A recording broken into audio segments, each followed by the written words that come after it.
Hi friends, front పార్ట్ని ఈజీగా ఎలా స్టిచ్ చేయాలో చూద్దాం.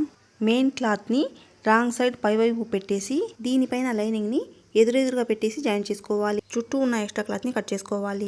నెక్ వైపు ఈ డాట్ దగ్గరికి పావించి క్రాస్గా కట్ చేసుకోవాలి. ఇలా కట్ చేసుకోవటం వల్ల ఫ్రంట్ పార్ట్ నెక్ దగ్గర లూజ్ లేకుండా అద్దినట్టుగా ఉంటుంది. ఇప్పుడు ఒక ఫ్రంట్ పార్ట్ తీసుకుని మెయిన్ డాట్ కోసం పెట్టిన రెండు టక్స్లని ఒకే దగ్గరికి వచ్చేలా కలిపి పట్టుకుని క్రాస్గా స్టిచ్ చేసుకోవాలి. ఇప్పుడు రెండో డాట్ని స్టిచ్ చేసుకోవాలి. రెండో డాట్ మార్కింగ్ దగ్గర ఫోల్డ్ చేసుకుని పావించ్ గ్యాప్తో స్టిచ్ చేసుకోవాలి. ఇప్పుడు మూడో డాట్ని స్టిచ్ చేసుకోవాలి. ఈ మూడో డాట్ని కూడా పావించ్ గ్యాప్తో క్రాస్గా స్టిచ్ చేసుకోవాలి.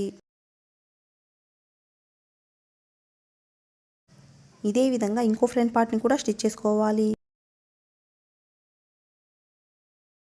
మా వీడియో నచ్చినట్లయితే లైక్ చేసి సబ్స్క్రైబ్ చేయండి ఫ్రెండ్స్. రెండు ఫ్రంట్ పార్ట్స్ని స్టిచ్ చేసుకున్న తర్వాత ఇలా పెట్టి చెక్ చేసుకోవాలి. ఇలా పెట్టినప్పుడు ఫ్రంట్ పార్ట్స్ ఎదురెదురుగా రావాలి.